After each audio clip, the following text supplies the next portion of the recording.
السلام علیکم ملګرو.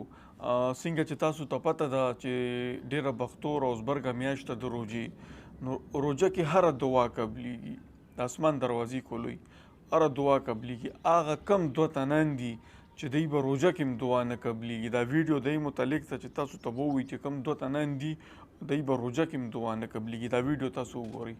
امام حسین علیہ السلام نے فرمایا کہ رمضان کے مہینے میں انسان روزہ رکھتا ہے اور روزہ کھول کے اللہ کی دربار میں دعا مانگتا ہے تو اس کی دعا فرشتے اپنے کندھوں پہ لے کے اللہ کی دربار تک پہنچاتے ہیں اور فوراً قبول کروا دیتے ہیں، کیونکہ روزہ رکھنے والا ہو ہی نہیں سکتا کوئی دعا مانگے اور اس کی دعا قبول نہ ہو. تو کسی نے عرض کیا، اے نواسہ رسول، کوئی ایسی عادت یا ایسا کام جس کی وجہ سے روزے دار کی دعا قبول نہیں ہوتی؟ بس جیسے ہی یہ پوچھا گیا تو نواسہ رسول امام حسین علیہ السلام نے فرمایا، ہاں، جو انسان سحری کرتے وقت ایک غلطی کرتا ہے تو اس کی دعائیں اللہ کی دربار میں اس طرح سے نہیں پہنچتی جس طرح پہنچنی ہوتی ہیں. تو اس نے پوچھا، اے نواسہ رسول، کون سی غلطی؟ امام حسین علیہ السلام نے فرمایا، رمضان میں سحری کرتے وقت جو انسان کسی اللہ کے بندے کی غیبت کرتا ہے